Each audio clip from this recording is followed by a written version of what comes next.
ദിവസങ്ങൾ ചെല്ലും തോറും പേടിയായി വരുമായിരുന്നു. ഈ 10 വർഷം 12 വർഷം ശിക്ഷിക്കുമെന്ന് പറഞ്ഞില്ലേ, അപ്പോഴത്തേക്കും പേടിയായിരുന്നു. കാണാനൊക്കുമോ എന്നുള്ള പേടിയുണ്ടായിരുന്നു. അത് ഭയങ്കരമായിട്ട് കാണാനൊക്കുമോ, എനിക്ക് കണ്ടിട്ട് മരിക്കാൻ, ഞാൻ മരിക്കുമ്പോൾ ഇവൻ വരുമോ ഇല്ലോ പേടിയുണ്ടായിരുന്നു. അവനോട് വിളിച്ചപ്പോൾ പറഞ്ഞു മരിക്കുമ്പോൾ നീ നാണം കടാഴിന് വരണ്ടെന്ന് പറഞ്ഞു.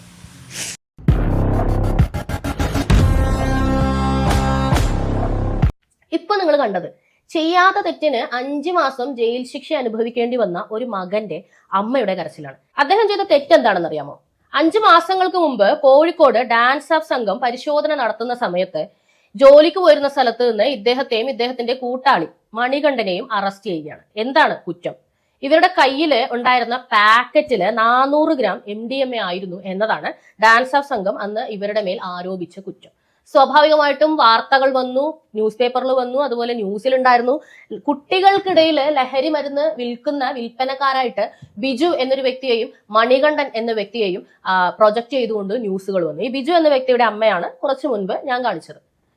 5 മാസം ജയിൽ ശിക്ഷ അനുഭവിച്ചതിന് ശേഷം കയ്യിലിരുന്ന സാധനം MDMA ആണോ അല്ലയോ എന്നുള്ളതിന്റെ റിപ്പോർട്ട് പുറത്തു വന്നപ്പോൾ അത് MDMA അല്ല, കൽക്കണ്ടമാണ് എന്ന് റിപ്പോർട്ട് വന്നിരിക്കുകയാണ്. അതോടുകൂടി ഇവർ കുറ്റവിമുക്തരായിരിക്കുകയാണ്. എന്നാൽ 5 മാസം ഇവർ നേരിട്ട മാനഹാനി, ഇവരുടെ മാനസികമായിട്ടുള്ള വിഷമങ്ങൾ, ഇതിനൊക്കെ ആര് മറുപടി പറയും എന്നതാണ് ചോദ്യം. ഇദ്ദേഹം കാര്യങ്ങൾ വിവരിക്കുമ്പോൾ വ്യക്തമായിട്ട് പറയുന്നുണ്ട്, ഇവര് ഒരുമിച്ച് ജോലിക്ക് പോയിരുന്നതാണ്. ഈ മണികണ്ഠൻ എന്ന് പറയുന്ന വ്യക്തിയുടെ കൂടെ ഇവർ കാസർഗോഡ് സ്വദേശികളാണ്. കോഴിക്കോട് ജോലിക്ക് പോയിട്ട് ഭക്ഷണം കഴിച്ചിട്ട് വീട്ടിലേക്ക് കൊണ്ടുപോകാൻ എന്തോ ആണ് 100 ഗ്രാം വരുന്ന ഒരു ചെറിയ കൽക്കണ്ട പാക്കറ്റ് ഇവരുടെ കയ്യിലുണ്ടായിരുന്നു. അതിൽ കുറച്ച് ഇവർ കഴിക്കുകയും ചെയ്തു, ബാക്കി മുണ്ടിന്റെ ഇടയിലും കണ്ട് ഇവര് വെച്ചിരുന്നു എന്നാണ് പറയുന്നത്. പോലീസുകാർ ഇവരെ കണ്ടു, ചോദ്യം ചെയ്തു. ഇതെന്താ ചോദിച്ചു, അത് കൽക്കണ്ടമാണെന്ന് പറഞ്ഞപ്പോൾ അല്ല, കൽക്കണ്ടല്ല, ഇത് MDMA ആണ് എന്ന് പറഞ്ഞിട്ട് അറസ്റ്റ് ചെയ്തു എന്ന് പറയുന്നത്. ഇവരിത് മുമ്പ് ഇത് കണ്ടിട്ടില്ല, അപ്പം ഇതിന് കയ്പ്പാണ്, ഇത് ഞങ്ങൾ കഴിച്ചതാണെന്ന് അദ്ദേഹം പറഞ്ഞപ്പോൾ പോലീസുകാർ പറഞ്ഞു അങ്ങനെ കഴിക്കാനൊന്നും പറ്റില്ല, ഇത് കയ്പ്പാണ്. അപ്പൊ അവര് പറയുന്നുണ്ടില്ല ഞങ്ങൾ കഴിച്ചതാ, അത് കൽക്കണ്ടമാണ് എന്ന് പറയുന്നുണ്ട്. എന്നിട്ടും കേൾക്കാതെ അറസ്റ്റ് ചെയ്ത് ടെസ്റ്റിന് അയച്ചിട്ട് ആ ടെസ്റ്റ് റിസൾട്ട് വരുന്നത് വരെ 5 മാസം ഇവരെ തടവിൽ പാർപ്പിച്ചതും കൂടാതെ ഇവർ കുറ്റക്കാരാണ് എന്ന് പറഞ്ഞുകൊണ്ട് വാർത്ത നൽകുകയും ചെയ്തു. എന്റെ സുഹൃത്ത് ഞങ്ങൾ ഇതിനു മുമ്പ് കണ്ടെയ്നറിലോട്ട് ഒന്ന് ചോദിച്ചിട്ടുണ്ട്. അപ്പൊ അവൻ കുക്കാണ്, ഡ്രൈവറുമാണ്. അപ്പൊ അവൻ മംഗലാപുരത്ത് ജോലി ചെയ്യുമായിരുന്നു. അപ്പൊ അവന്റെ വീട്ടിലേക്കുള്ള കുട്ടികൾക്കുള്ള ആവശ്യാർത്ഥം മേടിച്ച ഒരു 100 ഗ്രാം കൽക്കണ്ടം അവന്റെ കയ്യിലുണ്ടായിരുന്നു. രാവിലെ ചാവടിക്കാണ്ട് പോകുന്ന സമയത്ത് അങ്ങനെ ഞങ്ങൾ നടന്നിങ്ങനെ ഡിവൈഡർ ഇങ്ങനെ പോകുമ്പോ പെട്ടെന്ന് സംഗതി 5-6 പേര് വന്നു. പിന്നെ ലുങ്കി നമ്മൾ സാധാരണ സിവിലിൽ വന്നിട്ട് സംഗതി പെട്ടെന്ന് കൈ കയറി പിടിച്ചു. ഞങ്ങൾ സ്ക്വാഡാണ്, നിങ്ങൾ എവിടെ നിന്ന് വരുന്നത് വെച്ചു. ഞാൻ പറഞ്ഞു ഞാൻ കാഞ്ഞങ്ങാടാണ്, ഞങ്ങൾ ജോലിയുടെ ആവശ്യത്തിനാണെന്നാണ്. കിശലിനാണ് വെച്ചു. ഞാൻ എൻ്റെ കിശലൊന്നുമില്ല പറഞ്ഞു. അവന്റെ കിശലിനാണ് വെച്ചു. അവൻ എനിക്കറിയത്തില്ല. അപ്പൊ ഈ വീട്ടിലേക്ക് മേടിച്ച അത്ര. അപ്പൊ ഇവര് പരിശോധിക്കുന്ന സംഗതി നമ്മളെ ഇന്നലെ രാത്രി കഴിച്ചതിന്റെ ബാക്കിയുള്ളത് 58 ഗ്രാം സാധനമുണ്ട്. അവർ തൂക്കി നോക്കുമ്പോൾ അങ്ങനെയാണ്, അത് മാസ്റ്ററിലുണ്ട്, എഫ്ഐആറിലുണ്ട്. ഞാൻ പറഞ്ഞു സാറേ അത് ഞങ്ങൾ ഇന്നലെ രാത്രി കഴിച്ചതിന്റെ ബാക്കി അത് കൽക്കണ്ടാണ്, അത് വീട്ടിലേക്ക് കൊണ്ടുപോകേണ്ടതാണ്. അല്ലല്ല, ഇത് നിങ്ങൾ ആർക്ക് കൊടുക്കാണ്ട് കൊണ്ടുപോകുന്നത്, എവിടെ നിന്ന് കിട്ടി, അങ്ങനെ കിട്ടി. പിന്നെ അപ്പൊ തന്നെ സ്പോട്ടിൽ ആങ്ങപ്പെട്ടു, മൊബൈൽ മേടിച്ചു, സ്വിച്ച് ഓഫ് ആക്കി. നിങ്ങളുടെ കയ്യിലുള്ള സാധനം MDMA ആണ് എന്ന് പറഞ്ഞു. ഞാൻ സത്യം പറഞ്ഞാൽ ഞെട്ടിപ്പോയി. അപ്പൊ എനിക്ക് സത്യം പറഞ്ഞാൽ അവനൊരു സംശയം ഉണ്ടായിരുന്നു, കാരണം അവൻ മംഗലാപുരത്ത് വന്നതല്ലേ. അപ്പൊ അതുകൊണ്ട് ചിലപ്പം ദൈവമാരി അതോട്ടാണോ.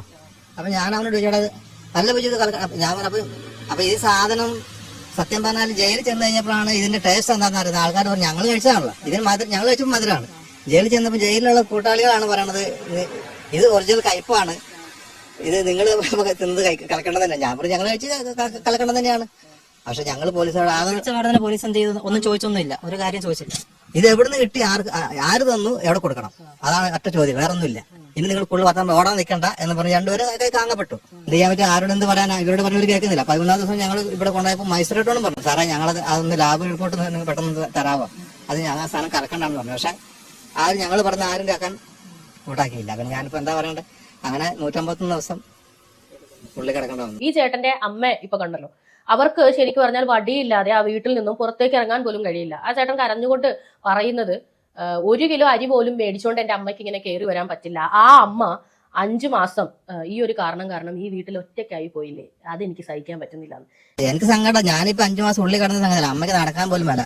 ഒരു 75-76 വയസ്സായി, കാലിലും മുട്ട് എല്ലാ അസുഖമുണ്ട്, ഷുഗർ, പ്രശ്നം. ഒരു കിലോ അരി മേടിച്ചുകൊണ്ട് കൈ തൂക്കി പിടിച്ച് കയറാൻ പറ്റില്ല. വടി ഇതായിരിക്കുന്നത്, അമ്മ കുത്തി പിടിച്ചിറങ്ങുന്ന വടിയാ ഇതായിരിക്കും.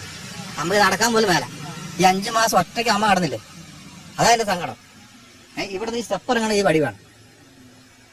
ഒരു കിലോ അരി മേടിച്ചിട്ട് വീട്ടോട് വരാൻ അമ്മയ്ക്ക് പറ്റത്തില്ല. ശരിക്കും പറഞ്ഞാൽ നമുക്ക് വൃദ്ധരായ മാതാപിതാക്കളെ പരിചരിക്കുന്ന അല്ലെങ്കിൽ അങ്ങനെയൊക്കെ നോക്കുന്ന മക്കൾക്ക് അതുമായിട്ട് റിലേറ്റ് ചെയ്യാൻ പറ്റും. അദ്ദേഹം ചെയ്ത തെറ്റെന്താണ്, വഴിയിൽ കണ്ടപ്പോഴത്തേക്ക് കൽക്കണ്ടം വാങ്ങിച്ചു തന്നതാണോ അദ്ദേഹം ചെയ്ത തെറ്റ്? അതിന് വേണ്ടിയിട്ടാണോ 5 മാസം ശരിക്കും പറഞ്ഞാൽ ചോദിക്കാനും പറയാനും ആരും ഇല്ലാത്തതുപോലെ കുറ്റവാളിയൊന്നും മുദ്ര കുത്തി ഒരാളെ ജയിലിൽ അടച്ചത്? ഇതിലെ 2 ചോദ്യങ്ങളാണ് പ്രത്യക്ഷത്തിൽ ഈ വാർത്ത കേൾക്കുമ്പോൾ ഉയർന്നു വരുന്നത്. ഒന്ന്, കൽക്കണ്ടം കണ്ടാൽ പോലും തിരിച്ചറിയാൻ കഴിയാത്ത അത്രയും പൊട്ടന്മാരാണോ ഡാൻസ് ഓഫ് സംഘത്തിലുള്ളത്? ഞാൻ അങ്ങനെ വിശ്വസിക്കുന്നില്ല. നല്ല ക്വാളിഫൈഡ് ആയിട്ടുള്ള ഉദ്യോഗസ്ഥർ തന്നെ ആയിരിക്കണം ഡാൻസ് ഓഫ് സംഘത്തിൽ ഉണ്ടായിരിക്കുക. അത്യാവശ്യം ഈ പറയുന്ന ലഹരി വസ്തുക്കളെല്ലാം കണ്ടാലോ അല്ലെങ്കിൽ അതിന്റെ നിറം കണ്ടാലോ മണം കണ്ടാലോ അല്ലെങ്കിൽ ഒന്ന് രുചിച്ചു നോക്കിയാലോ അതെന്താണെന്ന് കൃത്യമായി പറയാൻ കഴിയുന്ന ആളുകളായിരിക്കണം ഈ സംഘത്തിൽ ഉണ്ടായിരുന്നിരിക്കണം, അല്ലെ? അതുപോലെ തന്നെ വഴിയരികിൽ നിന്നോ അതുപോലെ വേറെ എവിടെ നിന്നോ ലഹരി വസ്തുക്കളുമായി കുട്ടികളാവട്ടെ അല്ലാത്തവരായിക്കോട്ടെ പിടിക്കപ്പെട്ടാൽ ഡിസ്ട്രിക്ട് മജിസ്ട്രേറ്റിന്റെയോ അസിസ്റ്റന്റ് മജിസ്ട്രേറ്റിന്റെയോ ഒക്കെ ചുമതലയുള്ള തഹസിൽദാരോ കലക്ടറോ ആരെങ്കിലും വന്ന് ഈ സാധനം ഇവരുടെ അടുത്തൊന്നും കണ്ടെത്തിയിട്ടുണ്ടെന്നും ഇത് മയക്കുമരുന്നാണെന്നുള്ളത് കണ്ട് ബോധ്യപ്പെട്ടു, എന്റെ ഒരു സംശയത്തിൽ എന്റെ എക്സ്പീരിയൻസ് ഇത് മയക്കുമരുന്നാണ് എന്ന് ഞാൻ സാക്ഷ്യപ്പെടുത്തുന്നു എന്ന് പറഞ്ഞ് ഒപ്പുവെച്ച് തൊണ്ടി കൺസീൽ ചെയ്തതിന് ശേഷം മാറ്റുന്നതല്ലേ സാധാരണ ചെയ്യുന്ന ഒരു രീതി? അതിവിടെ നടന്നിട്ടില്ലേ? കൽക്കണ്ടം കണ്ടാൽ തിരിച്ചറിയാൻ കഴിയാത്ത ഒരു തഹസിൽദാറോ അല്ലെന്നുണ്ടെങ്കിൽ ഒരു കലക്ടറോ അസിസ്റ്റന്റ് മജിസ്ട്രേറ്റിന്റെ തസ്തികയിലുള്ള ആരെങ്കിലും ഈ കേരളത്തിൽ ഉണ്ട്, പ്രത്യേകിച്ച് കോഴിക്കോടുണ്ട് എന്ന് നിങ്ങൾ വിശ്വസിക്കുന്നുണ്ടോ? സത്യത്തിൽ ഇതിൽ എന്ത് കളിയാണ് നടന്നിരിക്കുന്നത്?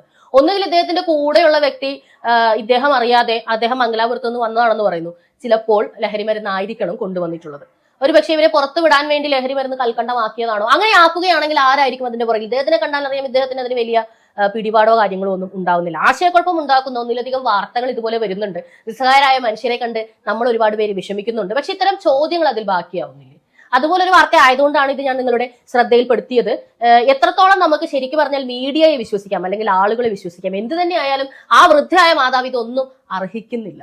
പള്ളിയിലെ ഇടവകയിലൊക്കെ നമ്മൾ ഒറ്റപ്പെടുക എന്ന് പറഞ്ഞാൽ ഭയങ്കരം വിഷമം ഉണ്ടായിരുന്നു. കാരണം ഒത്തിരി പള്ളിയിൽ പോകുമ്പോൾ ആൾക്കാരെല്ലാം ഇങ്ങനെ മുഖത്തോട്ട് നോക്കുകയും നമ്മളെ ഒരു പരിഹാസ ജീവിയെ പോലെ കാണാത്ത വസ്തു കാണും പോലെ ആളെ കാണുന്ന പോലെ പരിചയമില്ലാത്ത ആളെ കാണുമ്പോൾ നോക്കുകയും ആരും സംസാരിക്കാനില്ല. പിന്നെ നമ്മൾ പോയി, ഞാൻ പള്ളി പോകാതിരുന്നില്ല, ആശുപത്രി പോകാതിരുന്നില്ല, ജീവിച്ചു. ദിവസങ്ങൾ ചെല്ലും തോറും പേടിയായി വരുമായിരുന്നു. ഈ 10 വർഷം 12 വർഷം ശിക്ഷിക്കുമെന്ന് പറഞ്ഞില്ലേ, അപ്പോഴത്തേക്കും പേടിയായിരുന്നു. കാണാനൊക്കുമോ എന്നുള്ള പേടിയുണ്ടായിരുന്നു. അത് ഭയങ്കരമായിട്ട് കാണാനൊക്കുമോ, എനിക്ക് കണ്ടിട്ട് മരിക്കാൻ, ഞാൻ മരിക്കുമ്പോൾ ഇവൻ വരുമോ ഇല്ലോ പേടിയുണ്ടായിരുന്നു. അവനോട് വിളിച്ചപ്പോൾ പറഞ്ഞു മരിക്കുമ്പോൾ നീ നാണം കടാഴിന് വരണ്ടെന്ന് പറഞ്ഞു.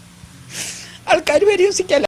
ഇനി കൽക്കണ്ടം പിടിച്ചെടുത്ത് 5 മാസത്തോളം ഇവരെ അനധികൃതമായി ശിക്ഷിക്കുകയായിരുന്നു, ഡീഫെയിം ചെയ്യുകയായിരുന്നു എന്നതാണ് സത്യമെന്നുണ്ടെങ്കിൽ അതൊന്ന് അറിയേണ്ടതായുണ്ട്. തീർച്ചയായും ആരെങ്കിലും ഇടപെട്ട് ഇതിന്മേലൊരു അന്വേഷണം പ്രഖ്യാപിക്കണം. ഇവരെ അറസ്റ്റ് ചെയ്ത ഉദ്യോഗസ്ഥർക്ക് എന്താണ് ഇതേക്കുറിച്ച് പറയാനുള്ളത്, എന്താണ് ഇതിന്റെ സത്യാവസ്ഥ എന്നുള്ളത് ജനങ്ങൾക്കറിയണം. കാരണം ഇന്ന് അദ്ദേഹമാണ് അകത്ത് കിടക്കുന്നുണ്ടെങ്കിൽ നാളെ അത് ഞാനോ നിങ്ങളോ ഒന്നും ആകാൻ പാടില്ലെന്നില്ലല്ലോ. അപ്പൊ തീർച്ചയായും അത് അങ്ങനെയല്ലേ വരേണ്ടത്. അപ്പോൾ വീഡിയോ ഇഷ്ടപ്പെട്ടതെന്നുണ്ടെങ്കിൽ നിങ്ങളുടെ ഫ്രണ്ട്സിനൊക്കെ അയച്ചു കൊടുക്കുക. കുറച്ചുകൂടി ആളുകൾ കാണട്ടെ നമ്മുടെ വീഡിയോ. അങ്ങനെ ഷെയർ ചെയ്യുക. ഇതുപോലുള്ള കാര്യങ്ങൾ കുറച്ചും കൂടി ആൾക്കാർ അറിയട്ടെ എന്ന് തന്നെ. അപ്പോൾ തുടർന്ന് കാണുക പബ്ലിക് ഒപ്പീനിയൻ.